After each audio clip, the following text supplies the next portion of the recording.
Let's get back onto the air conditioning on this Passat.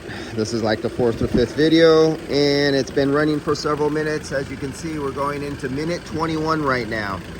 And this is the low side pressure. We're at 30 PSI, and it has just been staying there. High side, 102 PSI, dead flat, no change at all. Let's go up to temperatures.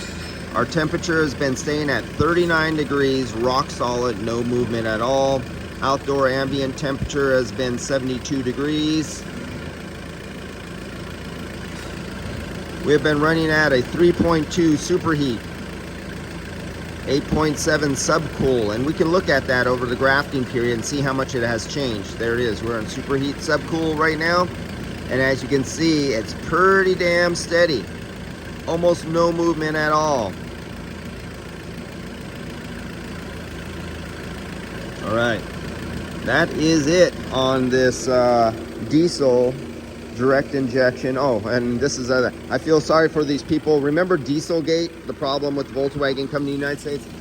They got the TDI emissions modification. It wasn't a modification, it was a demodification. So if you had one of the diesels from VW, it came to this United States running really good, a lot of power, peppy, and it had good fuel mileage. But remember, they cheated in the software to make them pass the emissions test. Well, they made them come in and they modified the software so it would pass the modern standards, and that was just a chain breaking on or popping off on a pole. Then it would pass the modern standards, and you lost your power and you lost your gas mileage. So if I was one of the people with one of these diesels that had the Dieselgate problem, what they talked about, I would not take it in to get it modified. All right, so we're in here and it's hella chilly in here. So let's do a little RPM modification here and see how this compressor responds to the RPMs. Let's see, can you see the RPMs up there? So we're at about 750 RPMs. That's what this diesel operates at. I'm gonna step on the gas and we're gonna bring it, let's say we're cruising down the road at about 40 miles an hour, and I'm gonna guess it's gonna be about 1700, 1800. Let's get up there right around 1800, 17, 18. Come on, get up there. Right, I'm gonna hold it right. I'm gonna try to hold my foot steady right there. So you can see the RPMs.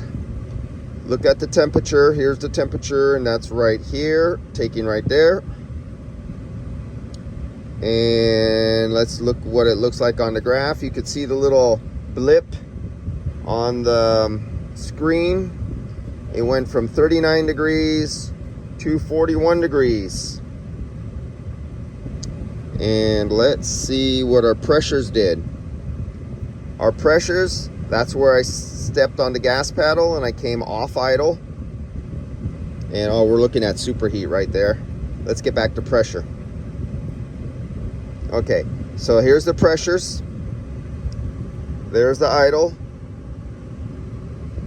And as you can see, we went from 29 PSI. I hit the throttle and I raised the RPMs. And you can see the little blip. And then we settle back up, 29 PSI. Then we go out to the high side. 102 PSI.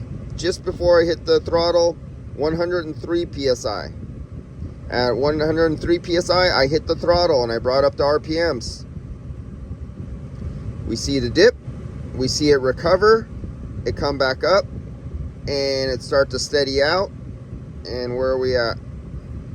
103 PSI, and it's like doing a little bit of looping right there. I wonder if the outside the fan is coming on a little bit, or it's ramping up the fan a little, down a little, or it is the internal compressor for the compressor control valve seeking a displacement to hold it nice and steady, I'm trying to do a steady foot up here.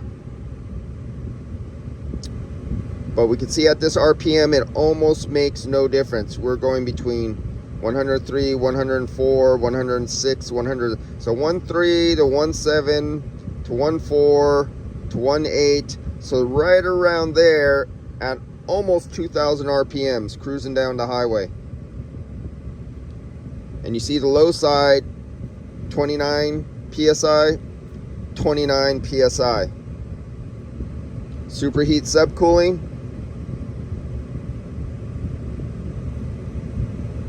Our saturation, 35. Look at our superheat. Wasn't it 3 point something at idle at 750 RPMs? It was around 3 point something superheat. Well, we're almost 2,000 RPMs, and we're still rock steady 3 point something superheat. Same with the subcooling. Did not change. I changed RPMs from 750 up to almost 2,000. Rock steady. So, how can you raise the RPMs of an engine and think that you're going to shake a can and it's going to make it go in any better from idle to almost 2,000 RPMs on these vehicles? For these old guys who are under the old notion of old-fashioned compressors that were fixed piston, that when you raise the RPM, your low side would go down and would help you get in more refrigerant. But in the first place, you shouldn't need to do that at all anyway. All the refrigerant you need should be able to go into the vehicle in the first 15 seconds, 30 seconds at most, and you're done, 100% full.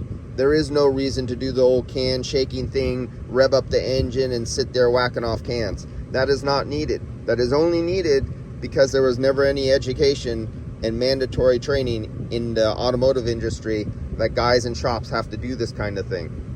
All right, guys, I'll see you later.